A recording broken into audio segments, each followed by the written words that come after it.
In the course of time, modern man has taken a rather blasé attitude toward the universe of which he is so intimately a part. We look out around us upon the most extraordinary and miraculous of worlds, and yet we are scarcely astonished. Everything has gradually been deprived of its overtones. Children have much of wonder in them, but as we grow older, this wonder ceases, and a kind of glibness takes its place. We do not have the answers to most of the questions that we ask, yet we are not inclined to leave very much sentiment in ourselves toward this world and its wonders. We look upon the universe as a vast environment full of energies and elements, essences, substances. But then we have transformed the world in which we live into a kind of cosmic laboratory. The universe exists very largely to be explored and to be conquered. We imagine it going on indefinitely through the infinities of space. We have a feeling that it must have begun sometime and probably will end sometime. Or if it doesn't end, it will change continuously. Vast cosmic suns will burn out in space and new worlds will be born. And man will continue the careful analysis of spectrums and try to solve the mysteries of cosmic rays and energies around him. Actually, however, we have lost the sense of the sublime. There is probably nothing that we can ever turn our gaze upon so splendid as the sky of night. Yet to us, it is merely an interference with the routines and rhythms of the day. We simply have lost this innate romanticism that made life a wonderful experience when we felt more and did not know so much. The ancients contemplating the universe had a thrill from it all, which we can hardly understand, and which we are inclined to ridicule. To them the universe was not just space and suns and moons and stars. The universe was a wonderland of living things. True, some of these things were beyond the ken of mortals. We could not see them. But our forefathers knew they were there just the same. But where vision left off, intuition took over. One of the earliest realizations of man searching to understand his world and himself was the kinship between the human estate and that of nature. Man, striving to understand himself, explored the universe, and striving to explore the universe, searched himself. There were certain parallels, certain analogies which struck him at an early time. One of the most interesting and positive concepts about this arose, of course, in India, one of the old lands where religions and philosophies and sciences were mingled together in a magnificent extravaganza of metaphysical insight. The universe, obviously, was the body of a great being. This body had its own kind of bones, muscle, flesh, and tissue. We could only see a certain part of that body, represented by planets and stars and luminaries. But we could also be aware of the great circulations going on within this fabric. We could sense an energy field enclosing all of these separate moving parts, tying them into an extraordinary functioning entity. And that this functioning entity was ensouled, our ancestors never doubted. That it was ensouled by a power capable of administering its infinite complexity, they were also satisfied. So to them the universe was a living wonder, not something inanimate. It was not only living in the sense of being a vibratory mass of energies, it was living as having a mind and a heart. And in wisdom men sought to understand the mind of this vast structure. And in religion they sought to understand its emotional moods. Men who go down to the sea in ships have learned to accept the ocean as a creature of moods, something more than merely a mass of water. The more we are acquainted with these various elements, the more we respect them, the more we sense something of the tremendous intelligence that is locked within them. Our forefathers also assumed the universe to be ensouled with intelligence, that every part of its plan, every part of its purpose was motivated by wisdom, by some kind of knowledge, whether it was rational or instinctive or intuitive, it was still there. This knowledge, this wisdom was purposed. All things were moving toward a destiny, towards an end or a goal that was known to something, or perhaps would be discovered by the very process of its own evolving motion.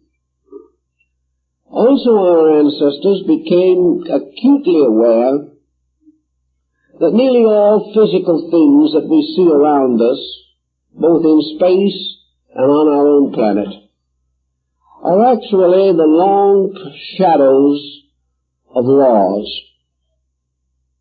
The universe is a vast network of regulations and rules, statutes and edicts, magnificent patterns by which all procedures are regulated. The universe is not actually a place of accidents or coincidences. It is a great, well-organized instrument, moving according to the laws of its kind, fulfilling its own purposes with an exactitude that transcends imagination. And as these laws operating throughout space cast their smaller shadows upon our own planet, we perceive that this planet also is controlled and directed by a legislative power coming from nature, coming from the heavens or from space itself. Actually, therefore, bodies are crystallizations along lines of law. The processes which are immutable create their own forms. And one of the first laws that man sensed in this magnificence was the law of continual and inevitable unfoldment. Everything is growing from some previous state to some future or subsequent state. The whole procedure is as though a vast flower was opening in space. Slowly, methodically, inevitably, this blossom spreads its petals. Everything is releasing something from within itself in the process of its own growth. Thus we see that unfoldment guards or guides the ways of things.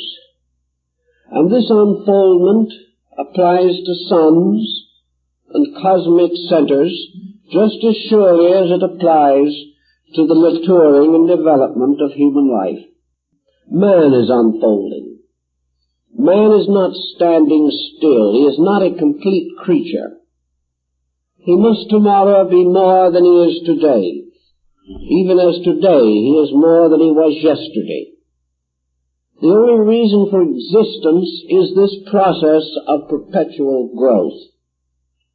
And man, observing this growth in his own experience, was not forced to be too imaginative if he recognized it also in space around him. The problem as to where law came from, of course, also intrigued our forefathers.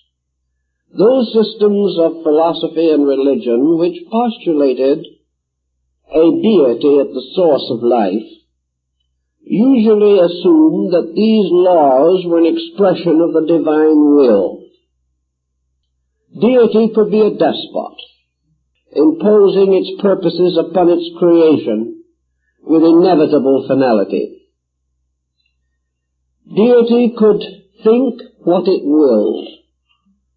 It could decide what it wished, and by the mere fact of its own divinity could require its creation to abide by its pleasures or purposes or conclusions. This satisfied some early thinkers and satisfied Western man for a great many centuries. But there were certain inconsistencies in the concept. It seemed more reasonable to assume that in some way this world was not a despotism, that it was not ruled over by an arbitrary force. For if this force is truly arbitrary, then the thing that we are seeking most of all, the growth of things, would be frustrated. An absolute autocracy at the source of life would amount to predestination. It would end forever the free will of the creature. And if the creature is subject to the whims of an absolute autocracy, then moral responsibility is a fallacy. How can we be expected to be able to resist the edicts of an arbitrary deity? And how can we expect to develop character if we are constantly forced to follow certain procedures whether we will or not? Thus we have the problem that worried Job, the problem of man's freedom to be himself, and in this freedom finding the responsibility to be a better self each day. It therefore occurred to the more philosophic nations that the idea of a complete fatalism, ruled by an inevitable pattern of divine autocracy, with deity operating according to pleasure or displeasure, and not according to value, that this could not be held as a basis for an integrated universe. That it is not reasonable to assume that deity could be partial to some peoples and neglectful of others, or that God could be subject to hate or whims of jealousy, or could be responsible for any type of evil, even though it were only the hardening of Pharaoh's heart. So it became a pattern in the ancient mind to contemplate the possibility that law preceded deity.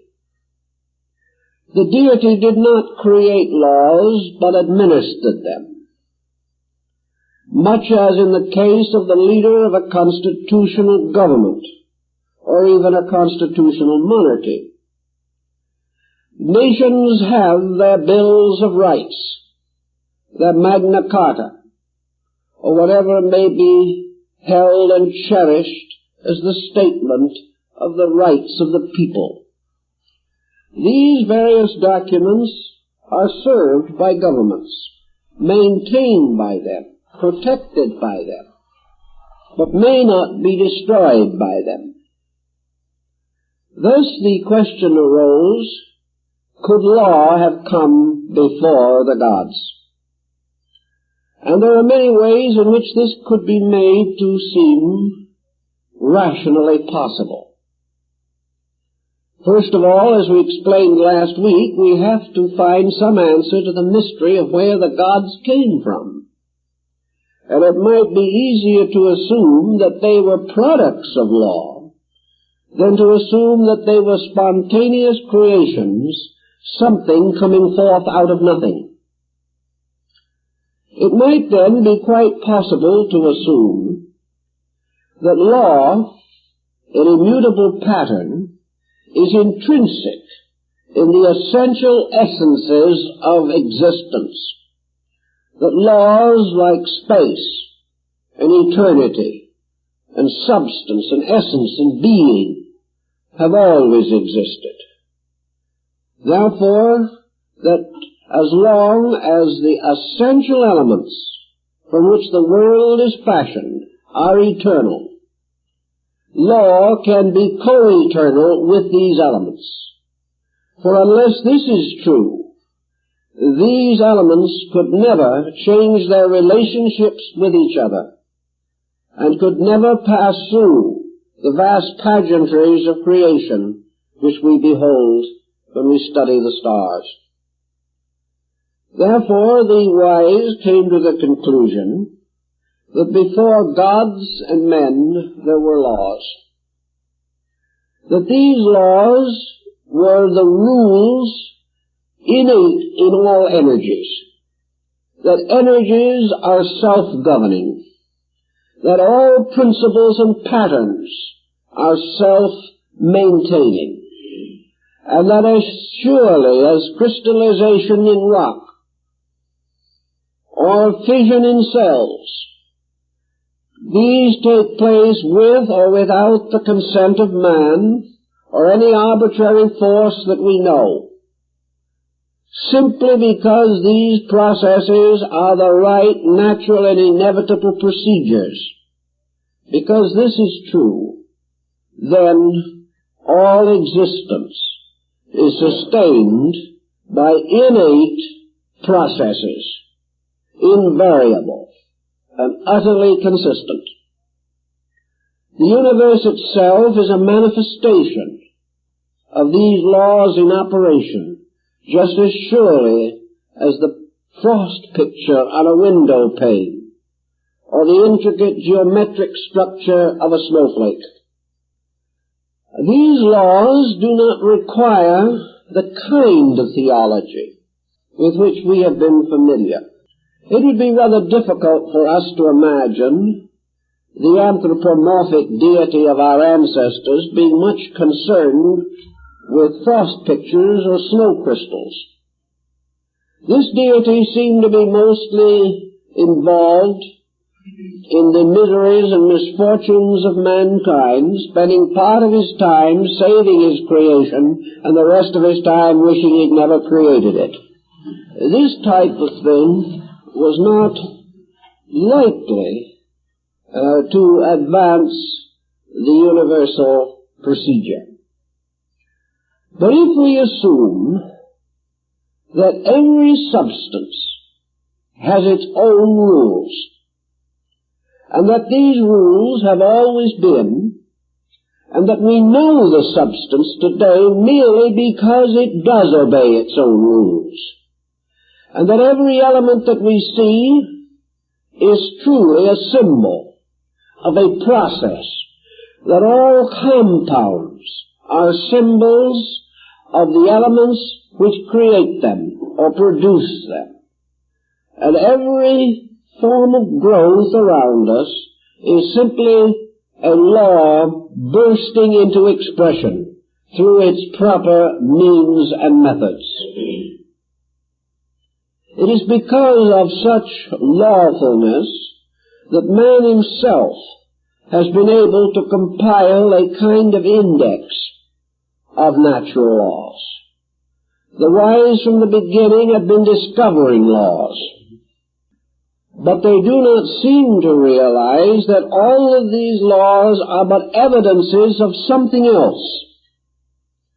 The magnificent archetypal totality, which can only be attained by all of these laws in operation, and must from the beginning express through the perfection of its laws, whether its expressions are visible to us or not.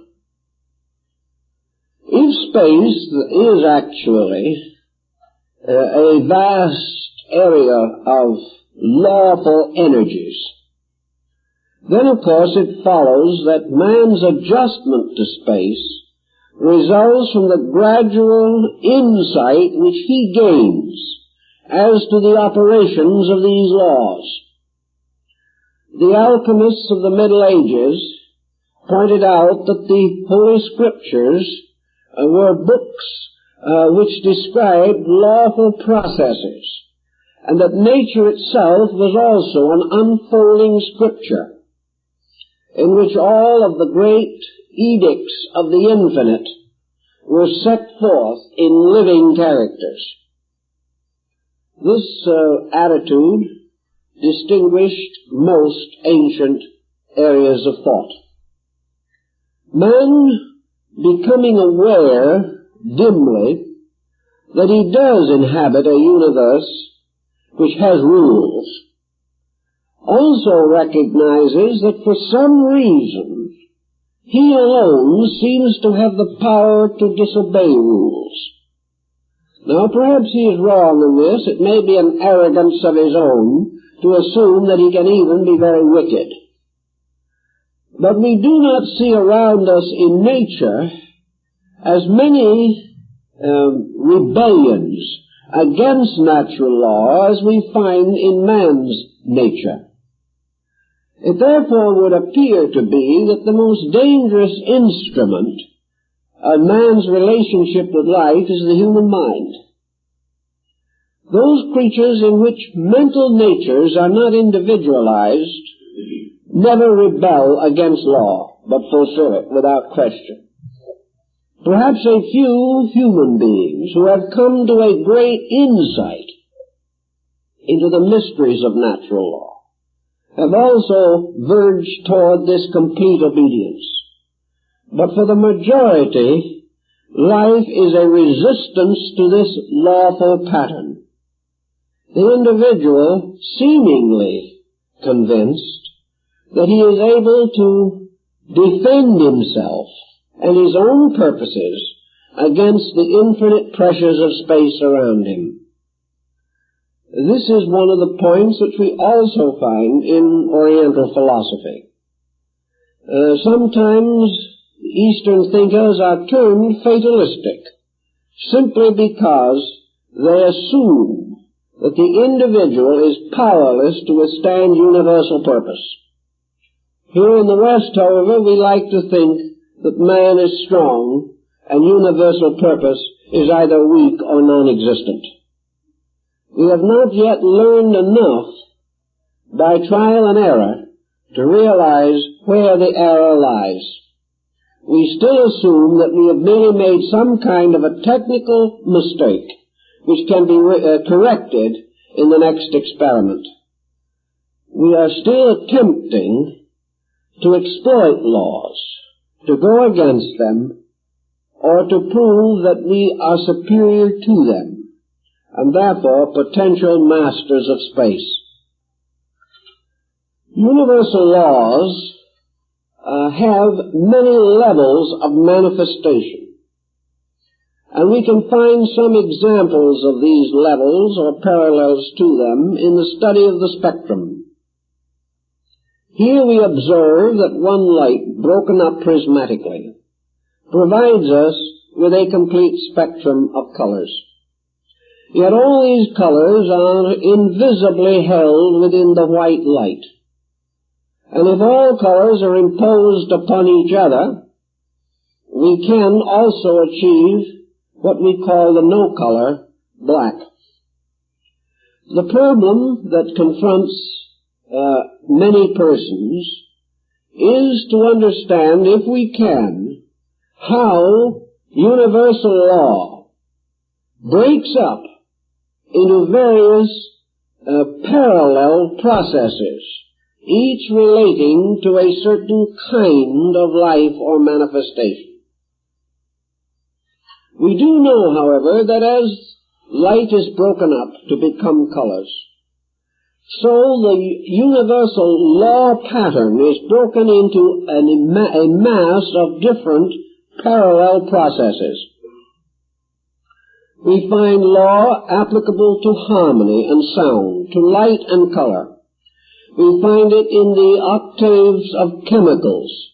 We find it also in the various technical arts and sciences which we are developing today. We find laws in language, in art and painting, in perspective, and in the various dimensions of dynamic proportion. We see laws in the canons of architecture, and we observe that if we break these laws, the resulting structure is not satisfactory. If we break the rules governing the processes of nature, these processes simply fail to fulfill themselves, or may turn upon us and endanger the individual who abuses them. If we build a house in defiance of architecture, it may fall and bury us in its rubble. Thus, everywhere, man experiences the need to discover the rules. There are laws governing even the simple trades of the carpenter and the stonemason. There are laws governing the professions, the methods of legislation and jurisprudence. Everywhere, experience has taught us that we have to set up rules. In old times, one of the first great codes that was given to man, the Code of Hammurabi, was said to have been revealed to the king by the deity Nebo, or Merodach. The likeness of the god was represented in the inscriptions at the beginning of the code. And in this code, Hammurabi sets forth his intuitive insight into the natural processes of human relationships. Actually, the laws of Hammurabi are still astonishingly just and extremely practical, although we have left them far behind in the complications of jurisprudence. But everywhere we have to find laws. And as we examine for them and catch up to them, or perceive them at least dimly in the abstract patterns of things, we have a new initiation into the universal plan. We become more aware that by using law constructively, all is possible. That the moment we use a law constructively or give it a lawful application that has not previously been generally known, we are actually contributing to the manifestation and evolution of that law process. The more laws we discover and obey, the more discoveries that we make through the cooperation with just laws, the more rapidly the whole universe unfolds its purpose. Thus man becomes truly a kind of priest in the temple of universal law. He serves the great statutes and edicts of his faith, and in doing so also advances all lawful works in nature. These lawful works are brought out of darkness, out of caves, as Bacon said, and given their proper opportunity to be known in the light, and by being known in the light, to be applied to the needs of living things. In space, many laws certainly exist, but again we are inclined to regard them all merely as we regard the light of the spectrum. as simply scientific facts. Certainly, life energies have to be present. But these life energies are simply force, or magnetism, or electricity, or atomic energy.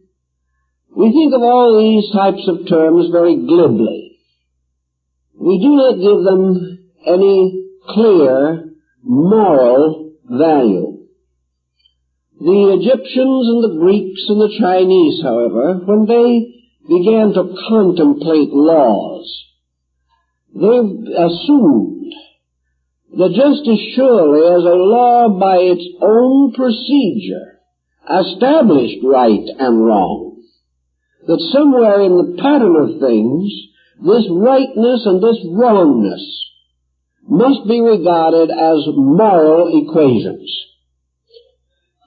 The simplest morality of the problem is that when you break the law either does not operate at all or it fights back at you.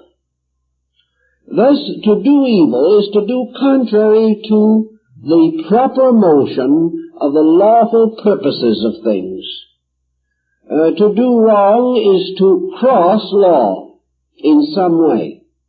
And to cross law is to suffer. And suffer is punishment. Therefore, in nature, there is set up an absolute standard of right and wrong. And it is useless to assume that nature is amoral. It is not. It is moral because in the final analysis, morality is the use of energy. And the possibilities of use and abuse are clearly revealed in the very processes of using energy. It does not follow that you have to have a moral code of your own. It means that if you do not have such a code, your scientific process will reveal it through the very procedure you are following.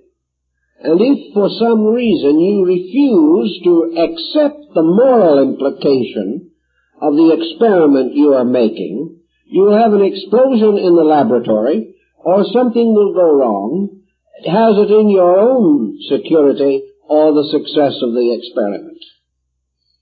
So that there is this good-bad factor. Good in this case being the advancement or cooperation of law. Bad being the failure of this advancement and the conflict with law.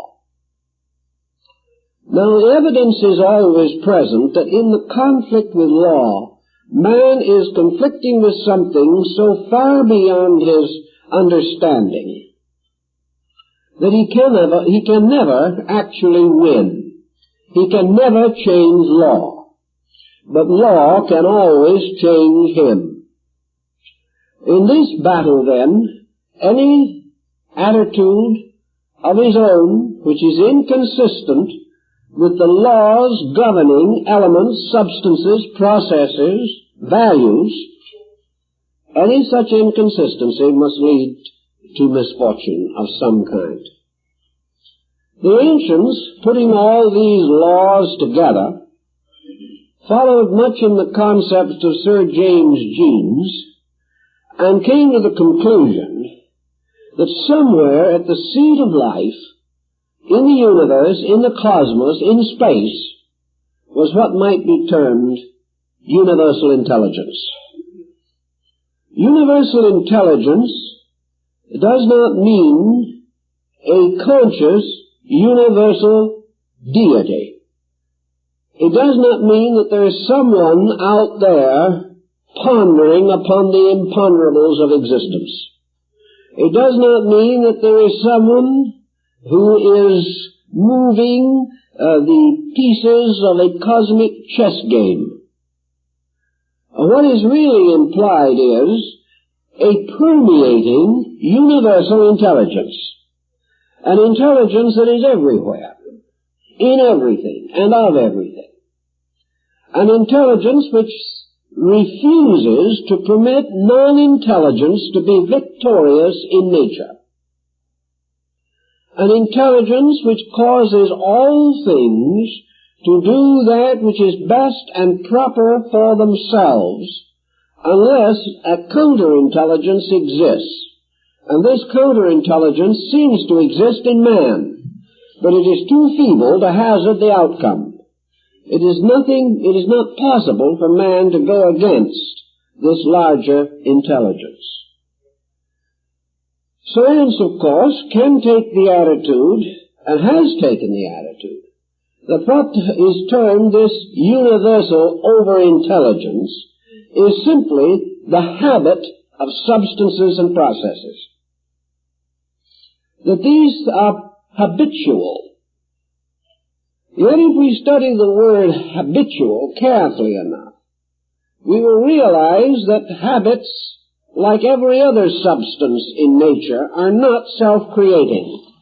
A habit, in order to exist, has to be cultivated in some way. A creature or a being has to do a certain thing a number of times repetitively before the habitual process sets in. Therefore, while it may appear at this time that laws are habits of space, we cannot assume necessarily from this that the habits themselves do not arise in some form of an intellectual or intelligible process. Man's habits certainly rise in the presence of his own intelligence, and there is no conflict between the concept of habit and the concept of intelligence, nor are they interchangeable terms. We must assume, consequently, that all the laws that operate in space bear witness to some kind of a legality, an orderliness, and that this orderliness is essentially constructive and purposed. That these laws also, relating to various elements, principles, processes, and conditions, are not brought into conflict with each other. And out of this vast pageantry of laws is brought the most completely harmonious instrument that we know, the cosmos. This does not mean that the cosmos never has an accident, but its rate is very low. For the most part, the cosmos is the most perfect integration of interrelated factors that we can possibly conceive. This must mean, therefore, that these laws progressing and expanding through space do not come into conflict with each other. Which brings us to another important thing. How is it possible for any mass of laws tossed into the seething cauldron of creation not to end in some kind of a witch's brew? How are we to explain that all these laws never conflict? We know that in a community in which we set up a few laws for mutual protection, these laws are always unjust to somebody. That the laws of a city may differ from those of a county, or of a state, or of the nation, bringing the most lamentable confusion.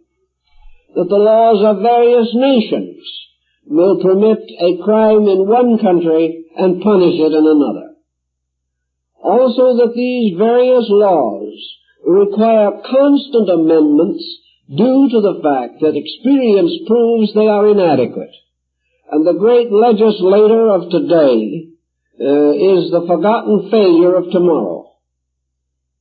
All of our legislations, and we are conscious beings, presumably, end in confusion. We create too many laws and cannot enforce them. Our laws, as one of the Greeks said, are like spider webs which catch small insects, but through which the greater criminal breaks and escapes. How does it happen that this is not true in space? How can laws relating to innumerably different qualities, energies, forces, and substances all apparently work together in a splendid pageantry of cooperation? The answer was rather quickly discovered by the Greeks. The reason why universal laws never conflict is because there is only one. And all so-called divisions and specializations are merely adaptations of one principle. There is only one law, manifesting one power, one quality, and one condition. But this is broken up in the processes of creation like the light upon the spectrum, giving the appearance of manyness, but not coming in conflict because there is no conflict in the realities, only in the appearances. Thus all laws are complementary because their purpose is the same, and they arise within a structure which has an overpower to control them all. Now this overpower again is not the meddling finger of some arbitrary godling. The overpower is the totality, the unity of existence itself. Law, space, substance, mind. These are all names for one thing in different manifestations. The differences lie not in these things themselves ultimately, but in the differentiating power of the mind trying to study them. The differences lie in us, in other words, not in the objects of our attention. Our own interpretations, our own emphases, cause us, like musicians playing upon a magnificent instrument, to produce from this instrument only the melodies that we intend, even though it may be capable of performing in all melodies and all harmonies. But we do realize that the reason why the universe does not collide with itself and perish in space is simply because the laws that govern it are in no conflict with each other, and that conflict arises from a sense of separateness or a power of division at the root of things. And in nature this division does not actually exist. What we call division is merely specialization within unity. This is one of the principles expounded in Pythagorean arithmetic. These laws, however, also deal with various levels, and those levels which are in themselves different cannot come into collision any more than different qualities of matter or energy will come into collision. Collision is almost always the meeting of similars, and that which is similar will collide with that with which it is similar. But the Greeks pointed out that if you fill a basin with rock, small pebbles, until it will hold no more, you can still pour into this basin a great deal of sand, because the sand going into the spaces between the stones, because it is of different size units, does not come into any conflict with the stone. After you have the basin as full of sand as you can possibly fill it, you may then pour in several quarts of water. These quarts of water will be accepted and held in the basin because, again, they are different in quality from either the rock or the sand, and therefore can pass between the interstices of the sand. Thus we go on with various elements. Many things can be in the same place, fulfilling their own laws, as long as they are themselves of different qualities. There will be no conflict between them. Consequently, in nature, conflict is nearly always a thing resisting its own laws, whatever they may be. And such resistance is not common to be found in space itself. Space is forever moving with the magnificent sense of cooperation with things, rather than with a sense of competition. Assuming then now that we have a universe with all its laws, that we have recognized the possibility, as the ancients held, that this universe was eternal, that its laws were eternal, that its substances and essences were eternal, and its objectives are eternal, we are still now concerned to some degree with the relationship of the universe as consciousness to the universe as substance. Actually, substance and consciousness themselves are identical, but they represent two conditions of one eternal reality, or one eternal fact. These conditions are bridged by what the Gnosis calls emanations. The conditions of consciousness become more and more restricted, resulting in a descent of value. The elements of substance become more and more refined or attenuated or sublimated, causing an ascent of substance. And where consciousness descending and matter ascending finally meet, we have the point of junction, or the point of control, wherein consciousness regains its positive relationship to matter or substance. Let's try to understand a little more on this particular theme. Consciousness, as we use the term today, must exist in space, or man could not be a conscious creature. The thought processes that we use must also exist, potentially at least, in every atom of space, or man could not have them. Thus we are dealing with a universe potentially conscious, potentially intelligent, and potentially endowed with all feelings, emotions, and sensory perceptions. These must be in the seed of things, even if they have not grown. Man is by no means the only product of space, nor is he the noblest. Therefore, there is every reason to assume that long before his advent, other forms of life had achieved consciousness, had achieved intelligence, and had released emotional and psychic content. This would mean, then, that there have to be powers superior to man, possessing intelligence. What are these powers? Some of the scriptural writers, particularly St. Paul, refers to the hierarchs, the angels, archangels, thrones, dominions, principalities, and powers. These were regarded as great waves of superior life that had passed beyond our consciousness, but which belong to the same vast unfoldment of which we are a part. Science would not have had much luck trying to identify the archangelic hosts, but science is confronted with organisms or structures superior to man, which it has not been willing as yet to give much attention to in terms of consciousness.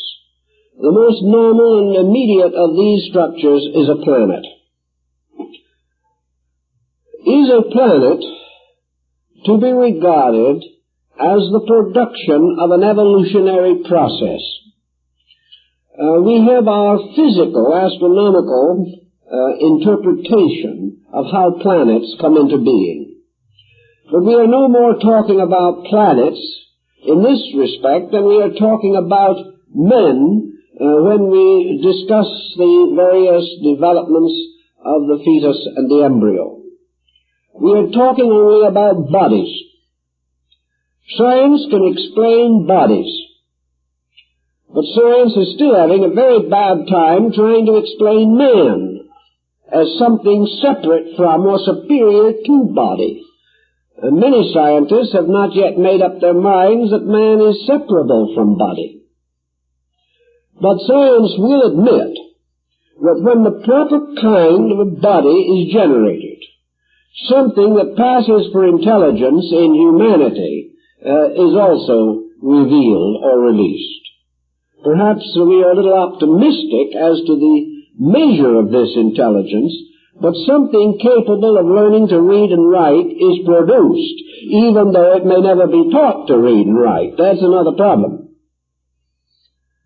Science, assuming, therefore, that a fortunate combination of processes produces a human body in which intelligence can develop, is in the presence of other fortunate combinations of elements from which planets have been produced. Now, planets cannot hardly be regarded merely as persons in the term that we use. But we have no reason or right to assume that intelligence depends utterly upon a peculiar type of structure which we denominate the genus Homo sapiens. There could be other kinds of creatures which could have intelligence as great as our own or even greater. If the intelligence of these other creatures was identical with our own, we would be able to interpret it. We would recognize it. And seeing something that thought the same way we did, we would say, here is another magnificent example of erudition. But if this other creature had a mentation process too low for us to estimate, we could not know it. Or if it was too high and went beyond the trivia with which we make up our intellectual lives, we would have also no way of recognizing it. If planets have intelligence, it is obvious their intelligence is not the same as that of man. Also, it is quite possible that many other creatures have intelligence. And the fact that these creatures are not favorably regarded by man as being subject to intellectual advancement does not change the possibility. For mentality can exist on different levels and planes. And an intelligence, for example, that is completely introverted, turned entirely within, might become a very great and luminous being. But man would have no way of estimating this unless the intelligence was released or reflected in common action which man understands. That is why Burbank was of the opinion that we underestimated plants, inasmuch as many of them have more sensory perceptions than man has. But their area of mentation is different. And that, to us, which is different, is usually non-existent. Let us assume, then, that the intelligence of a planet is not the same as ours. That being a much vaster and more ancient organism, and far more complex in its structure, we might assume that the planet was more highly evolved than an individual, and that therefore it might properly be appointed as the throne of a deity, as it was in Greece and Egypt, and even the star angels of the ancient Jews. If we want to say that a planet is more highly evolved, then all we are actually requiring to demonstrate this is a proof that the planet possesses superior intelligence. This proof is more or less forthcoming at any time we look for it. Actually, each planet has sustained its own evolutionary procedures. On each planet, forms of life develop. The lives of these developing species may extend into countless ages. most recent investigation indicates that man has been here as a recognized species for at least 15 million years. Therefore, the earth produces from itself. Not only does it produce forms of life from itself, but it also radiates from its own nature electrical and magnetic fields which can likewise be estimated. And certain phases of electrical and magnetic activity can be determined or noted through the aurora borealis and the aurora australatus. These energy fields of the planet can only exist if the planet is alive. Nor can these energy fields be assumed to merely be an essence permeating the planet. For essences permeating the planet do not take upon themselves organized forms any more than essences permeating the human body, but in no way directly associated with it, could produce the specialized structure which we have in man. These essences have to be tied to a pattern, and they have to be evolving through a pattern in order to be effective or knowable or recognizable by us. I think then we must assume, and will ultimately prove to scientific satisfaction, that planets are beings, that they are, as Plato might have called them, huge animals crawling in space. Perhaps he was not as flattering as he should have been, because these are not just simply animals, they are godlings, if godlings can be seen. They represent tremendous centers of activity, mental and physical. Mental activity because the life on each planet is as methodically laid out as in space. Thus we must assume that a planet is a consciously obeying organism, that it is fulfilling law, that law is being released through it. Perhaps we would rather like to think of the planet as an unconscious obeying element or pattern, that like a flower, it is merely fulfilling its natural destiny. But we have no way of knowing that the flower does not have an intelligence. It is only that it does not parallel or come within the experience of our minds. Investigations in India have shown that plants can experience fear even in physical terms. Therefore, our idealist ancestors, who are not desperately trying to kill everything in space as the basis of scientific exactitude, were quite willing to assume that planets were beings. That these beings, like the human body, sustained an infinite diversity of life, permeating them and upon their surface. That these forms of life are all provided for by energies released from the earth, and that this balance of energy is maintained by bringing the living things upon a planet into an harmonious balance between earth energy and solar energy. That in the development of creatures, therefore, the great Mother Earth was a fertile area for production.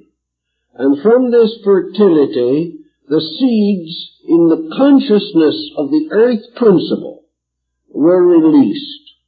And as the earth entity came into embodiment in the planet, it released also into embodiment all the seminal lives which it carried with it from previous embodiment.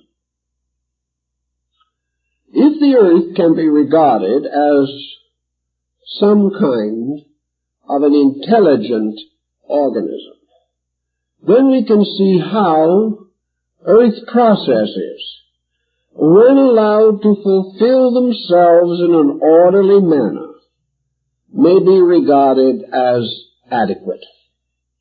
That just as surely as man disobeys the rules of nature, which in this case would be the Earth-planet factor, he becomes confused and sick. That the Earth, therefore, has its own way of revealing or administering the laws which are part of the universe itself.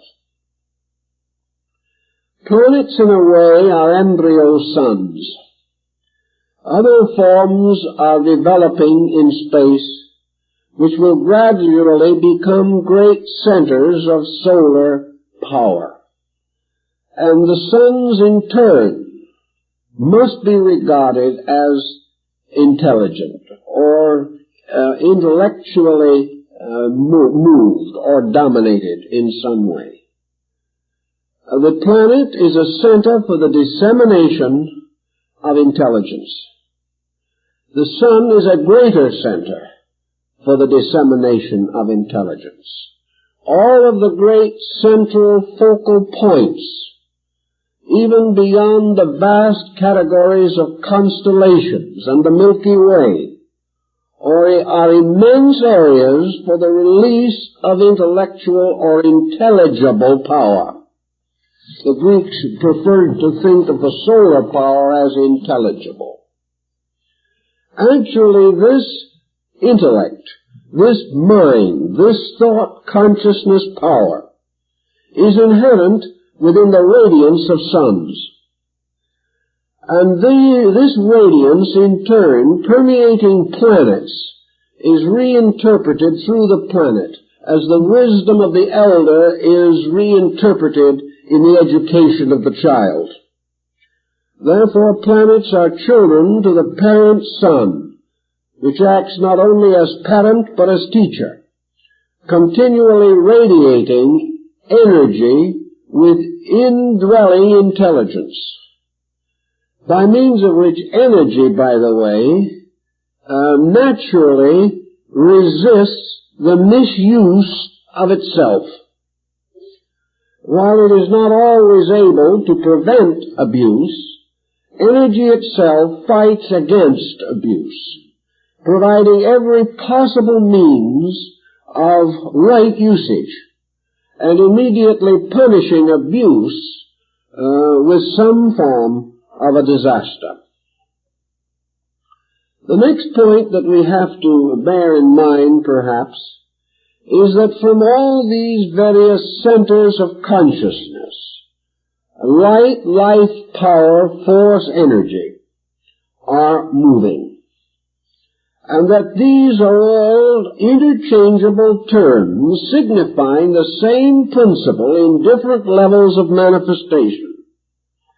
Therefore, in every level of manifestation, intellect is present, but specialized in different ways. In every level of manifestation, consciousness is present, but is differentiated variously. In those forms of life which are not yet capable of maintaining an organized consciousness, we find this conscious principle working apparently upon and through form by means of instinct. Various minute microorganisms fulfill the laws of their being, although we can find no evidence in them of any central nervous system or any mental structure. We know, for example, that creatures without any vestige of a brain, so far as we can discover, are capable of at least rudimentary mentation. That these creatures that have no brain, no way, as far as we can tell, of knowing anything, no sensory perceptions by our standard, can still become aware of food, and will draw themselves or move themselves relentlessly towards this supply, and will in many instances show extraordinary skill in the capturing of the necessities of life. Thus, that which has not any eyes can apparently be aware of food. That which has no mind can scheme a way to get it. We have to have only one answer to this, that the mind and these sensory perceptions are there, but on a different level from ours. And if the level is different, there is no need for the clumsy process of building brain the way that we do. This is a peculiar process necessary to our own species, but in no manner demonstrating the ultimate of the intellectual release. Laws also follow in the line of consciousness, and through planets and suns, laws are released by light itself. This perhaps is the explanation of the great Buddhist deity, the Virokana Buddha. This, or Dainichi Nyori, is the great cosmic abstraction. It is the ultimate conceivable form of a rational being, beyond which we can imagine only the darkness of unconditioned space. Dainichi is the last conceivable shadow, the immensity which cannot be further increased without becoming unintelligible. This great cosmic power is the supporter and sustainer of all things through itself. And the manifestations of every conceivable level of existence are sustained by the energy, the great sun or solar energy, the cosmic solar energy of Dainichi Nyori. The being, obviously, is hypothetical, symbolical, metaphysical. But the principle for which it stands has strong scientific possibilities.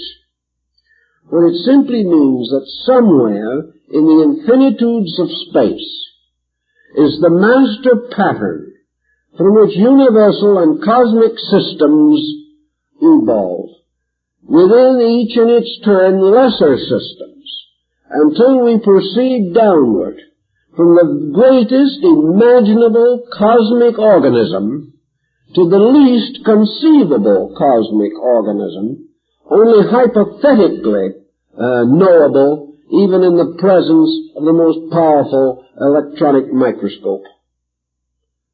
We have then the infinitely great and the infinitely small bound together, all being expression of one process. This one process having as its root and substance cosmic consciousness. Just how we shall define this cosmic consciousness is also a little troublesome. A number of years ago, we had quite an epidemic of it among metaphysicians. Nearly anyone could have cosmic consciousness in 3 easy lessons. There seems to have been a little shortage of the complete result, but everyone was hopeful. Actually, cosmic consciousness is something that we cannot rationally conceive. If we can achieve to it at all, it can only be by a direct experience of consciousness, which might be termed a mystical experience. But this mystical experience available to man could only be one of the lesser reflections of the great pattern itself. Cosmic consciousness cannot be directly experienced. It can only be symbolically experienced through the contemplation of the cosmos. In other words, if there is anywhere a form capable of bringing the cosmic consciousness within the conception of man, that form is the cosmos. This is the great mandala. This is the universal symbol by which man may sense but not understand the measure of the universal consciousness itself. Man may recognize aspects of it, but he cannot possibly experience the totality of that experience which projects worlds into existence. Science is divided, philosophy has been divided at times, as to the nature of this consciousness. Some skeptics have said, are we simply fooling ourselves? Is this so-called cosmic consciousness merely a term that we have invented to explain a mechanism that we cannot understand? The question to them, of course, is, does the universe require this basic consciousness? Does it require anything except a perpetual motion machine? An instrumentality which can propagate itself forever without any need for a sovereign intellect. This is a persuasive argument inasmuch as it also makes further thinking on the subject unnecessary, and very few people want to think if they can possibly avoid it. But actually it does not solve very much. Cosmic consciousness is a necessity for one reason only, that man is conscious. If there is not some kind of consciousness superior to man, where did his come from? And this offers no solution to the scientific riddle. If the scientist wishes to say that consciousness in man is simply the product of the evolution process, in which he is gradually building instruments capable of producing consciousness, which does not exist until the instrument is available, then the scientist must settle down to try to figure out how many more conscious manifestations have preceded man, and consequently how much superior material is available for the production of consciousness than is found in the constitution of man. If evolution has been forever, in other words, consciousness must have arisen before man, or it could not have arisen in man, just as surely as it must arise in man if it is to arise later in some other form of life. So consciousness, being something we possess, puts us in the same dilemma as the architect who stood looking at the Pyramid of Giza. He shook his head sadly and said, if I hadn't seen it, I would deny its existence. It's just not possible. But having seen it, the architect was on the horns of a dilemma. He could not deny it. This is much the developing position of science. It is no longer possible to categorically deny consciousness unless we wish to affirm that we have a consciousness ourselves capable of denying it in something else, and to assume that we are the only creature in the infinitudes of time which have produced the endless pageantry of the cosmos, that man and man alone has reached the degree by which he can be aware of his own existence. This is a little too arrogant even for the average scientist to contemplate. He is forced to reorganize his thinking. But if we will assume for a moment that this consciousness in things arises from a consciousness in all things, then we can also realize that from this consciousness arose what Pythagoras called the law of mathematical sequences. In other words, consciousness is necessary to produce patterns which can only be evaluated in terms of consciousness. If a pattern is obviously the production of consciousness, can only be discovered by the extension or education of consciousness, then we are dealing with a factor which is difficult to depreciate. We are confronted with the simple inevitable that consciousness itself must be at the root of all these conscious processes which have within themselves a sense of a live value.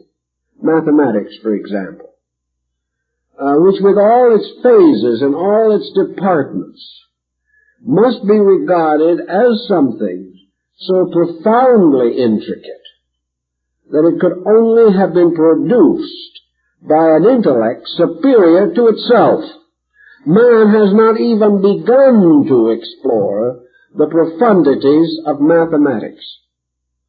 And we cannot say that geometry has evolved by merely tossing together a series of unrelated accidents. Mathematics alone demonstrates the absolute order of existence. And mathematical procedures and processes and instruments used as we have used them in atomic research to carry on beyond the power of the human mind, so that we have to depend entirely upon formulas which operate, although they cannot be interpreted in terms of human experience. We have to assume that man in the next 100 years or the next 500 years will penetrate still further into the mystery of mathematics. To do this, he must use his conscious faculties. And he can gain his own knowledge only by the increase of these faculties. We must come to the conclusion, then, that any problem which consciousness alone can solve, and which solved proves to be an absolutely orderly procedure, that such a process can come into existence itself only by consciousness. There is no other way in which it can come into existence. So we are using consciousness, in a sense, our own consciousness, as a net to capture universal consciousness. If we could capture universal consciousness with plain stubbornness, we would use that. If we could convince ourselves beyond all doubt that there were no universal processes, we would also follow that as a line of least resistance. If we could conquer universal procedure with our appetites, our emotions, or our sensations, we would use those. But we cannot. The only way that we can investigate the universe around us is through the use of the highest faculty that we possess, the conscious mind. The answer has to be that the thing which we are investigating was the production of a mind no less than that which is required to discover it on our part. So cosmic consciousness is more or less justified irrationally by the evidence which arises from its own existence. In mysticism, man himself has always sought to some way penetrate the purposes of deity. He has always desired to know the will of God. Religions have been created on the basis that they were revelations to sages, saints, patriarchs, prophets, by which the will of deity was made known. Nearly all of these so-called religious revelations have been moral systems. Moral systems being based upon the great primary experience of living things. The experience of the consequences of coming into conflict with natural law. Thus, what these religions actually tell us is the rule of the game by which we have to live. The reason for the rule it cannot give us. And where the rule originated, it can only arbitrarily declare that these rules originated in the mind of God.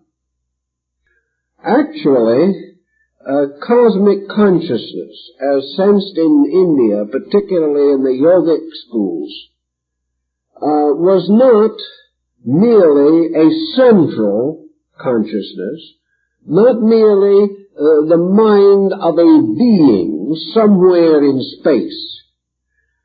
Cosmic consciousness was an enveloping immediate value. Cosmic consciousness is in every atom.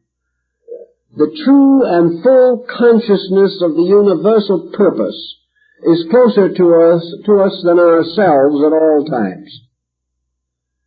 The only difficulty is that we are unable to tune into it or to adjust our own finite faculties as we might adjust an aerial on a television to pick up certain stations. What we are trying to do is tune in cosmic consciousness.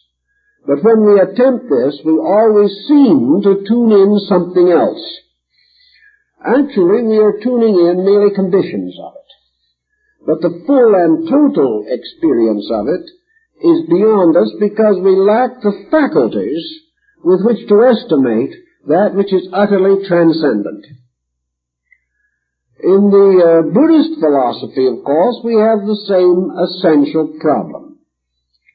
For cosmic consciousness, in this case, is substituted the principal consciousness or energy of the Virukana Buddha. All things live by virtue of this cosmic power in perpetual meditation. Functioning from the Dharma Rupa, or body of the law, this consciousness of the Virukana Buddha remains forever in the contemplation of the infinite purpose, remaining, so to say, eternally introverted, in a state of absorption in nirvana or samadhi, universal consciousness knowing. The idea in this system, of course, the esoteric Buddhism of the Shingon and the Tantra, is that the individual, the human being, seeking to achieve cosmic consciousness by some methodology, comes the nearest to it by the realization that pure consciousness is that which is separate from and entirely different from any type of consciousness that we know. Pure consciousness, then must be experienced only when all conditioned consciousness is suspended. Most persons attempting to suspend conditioned consciousness either go to sleep or become obsessed by the psyche in their own subconscious.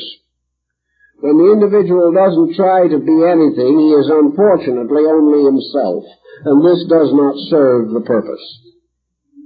When the individual does not try to be good, he simply succeeds in not being good, that's all. Nothing is clarified, because the individual's subconscious, upon which he must depend for quietude, is too toxic to permit quietude to arise.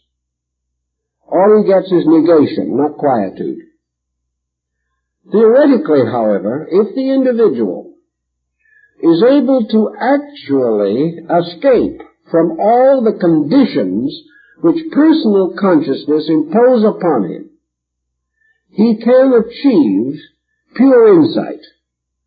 And this pure insight is the nearest that can come to man of the consciousness of the meditating Dainichi Naori. It is the highest type of samadhi. It is the achievement of the experience of the all-conscious apart from all-conditioned consciousness. But of course, most of all, it is this unconditioned, ever capable of being conditioned by the rising of the will within the meditating deity. In other words, this deity, Dainichi, can at any time cause any kind of consciousness to arise, because total consciousness can release from itself, according to will and yoga, that which is required. The individual, however, has no such immediate capacity, but he is capable of sensing a kind of all-consciousness that is not particularly conscious of one thing.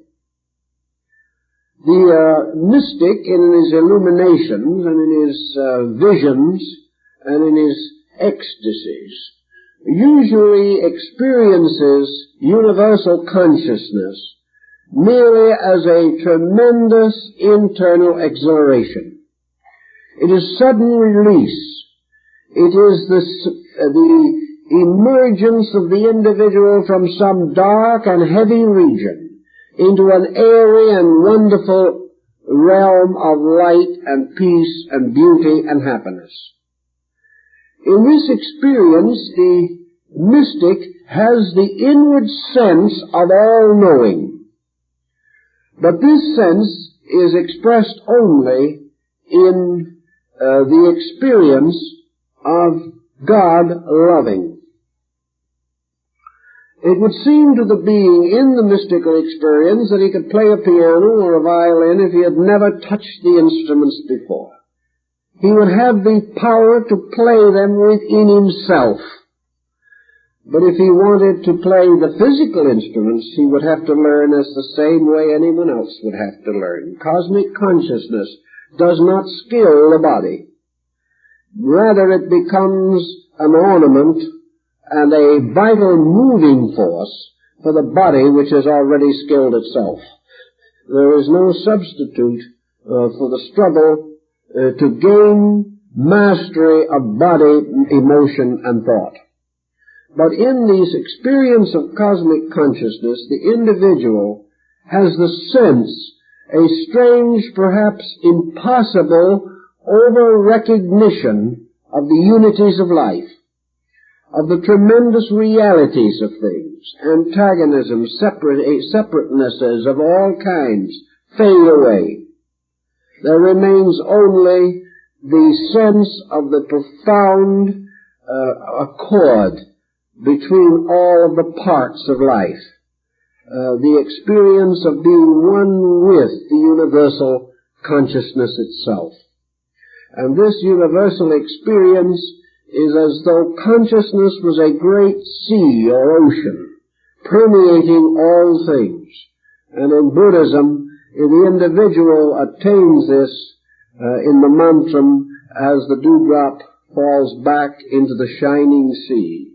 The individual becomes one again with the eternal. This type of consciousness, if man can even sense it, suddenly unfolds for him the entire pattern of the universe. He realizes that the essential universe is consciousness, that all of the appearances and forms that we see are merely, as Plotinus calls them, the effulgent blossoms suspended from the divine nature.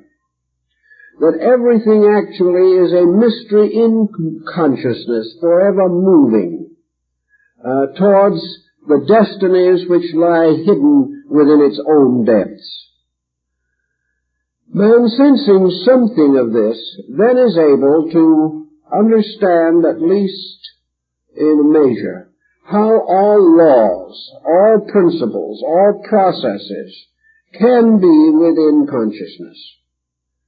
That just as surely as every physical substance necessary for the creation of worlds must be in what we are likely to call empty space, So every spiritual need must be met and sustained and supported from the more abstract spiritual kind of vacuum, which materialists assume to be all that extends beyond matter.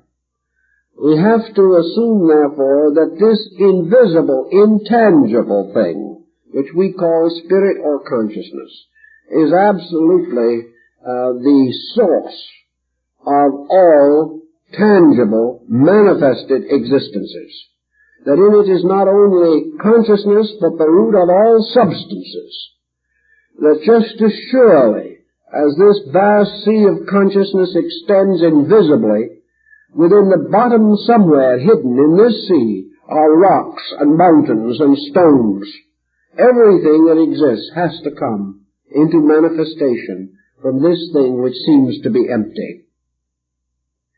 Also, from this same process must flow out all of the laws which are like the currents of an ocean. Currents by means of which all of the processes of creation are carried out. The wise men follow the currents and are carried by these currents in their little ships to safe harbors. Those who try too hard to steer themselves in unknown seas often end on the rocks. But whatever be the procedure or analogy we wish to use, we have to sense that all the laws likewise emerge from these basic processes. Now, one more law that we can perhaps give a thought to at this time is the great law of evolutionary process. Evolution is the impulse behind the ideation or release of the potentials of processes of growth. Evolution, therefore, actually is a motion of a thing toward its ultimate, toward that which is forever next. And in this case, the next must always be better than that which precedes it. Evolution is then the unfolding of life. But evolution is also the reuniting of consciousness. Just as surely as growth seems to unfold the beauty of the individual part, as several flowers magnificently evolving their blossoms, so growth likewise is the process of bringing the consciousness of these forms back into a state of unity. Therefore, all evolution is toward unity. All evolution is toward the rescuing of existences from the illusion of separateness, resulting from inadequate power of inward discernment or discrimination. Evolution is the release and improvements of those faculties by which the identity of life can be comprehended. The instruments by means of which evolution is advanced are the two doctrines of rebirth and karma. Rebirth applies not only to man, but to planets, to suns, to every type of life. Because rebirth is simply a law of cyclic process. All forms, due to the fact that they are artificial compounds, they are space itself or consciousness itself curdled into a temporary organism. This temporary organism is not the true and proper owner of this space from which it fashions an instrument. Therefore, it must come to this instrument and depart from it. During the process of investment with this instrument, the consciousness gains manifestation on some level of manifestation.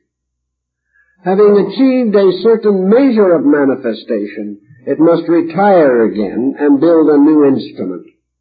Thus the doctrine of rebirth applies to suns and cosmic suns and universal systems. For all of these have to ultimately be dissolved and then reintegrated on a higher level. There is an operation working in this also which we do not fully understand, but which we see a parallel for in human life, namely that long living and much experience not only creates an exhaustion of powers, but also results in a confusion in the ability to digest experience. Consequently, a period of mental or emotional rest must also be set up. Otherwise, the person is unable to escape from the crystallization of his own faculties. And in some way, the crystallizations in space produce also this degree in which they imprison or frustrate life. Therefore, the forms must be dissolved and rebuilt. Karma applies likewise to all creatures possessing initiative. Karma is still the guardian and leader of every power or condition which decides or arrives at any conclusion about anything. The deity, if it wills to create, must accept the consequence of creation, which is usually to be absorbed into the creation and die there, at least temporarily, to be resurrected later through the evolution of the creation itself. But wherever there is action arising from determination or from consciousness, there has to be attendant reaction. This is why in the Buddhist philosophy, nirvana is actually the suspension of the impulse of action. So nirvana is the continuing of a causeless state, which cannot therefore produce any consequence. In this way, there is a complete suspension of the processes which either build up or tear down by cosmic procedure. Karma is both good and adverse. The greater the degree of consciousness, the greater the virtue of karma. Therefore, the concept of heaven, which is actually the karmic consciousness of a deity which cannot create evil. This is the old philosophical clue. Whereas hell in philosophy is always the creation of a consciousness capable of evil. And consequently, the infinite creates the heavens, and men create their own hells. In karma, this procedure, therefore, follows along and sustains the procedures of existence. All of these move about the principle of equilibrium, which is also established as a pattern in space. For equilibrium is the condition of the pure principle of space itself, within which polarization arises, but the space itself is never unbalanced. Equilibrium, therefore, is the symbol, actually, of eternity. It is the symbol of that which unborn cannot die, unfashioned cannot be destroyed, having no beginning can have no end, and having achieved complete equilibrium within consciousness can never again be embodied in an unbalanced organism. These processes all exist, and these principles all reside in space, together with many more of which we are now unaware. And it would seem that sometime along the way of life, great thinkers and great leaders of knowledge should be exploring the mysteries of the cosmos for the discovery of these great values, these great principles, so that someday we can build upon them a science of human regeneration based upon man's restoring his true insight into his own relationships with the cosmos. If this can be attained, man attains the greatest degree of security that it is possible for him to know.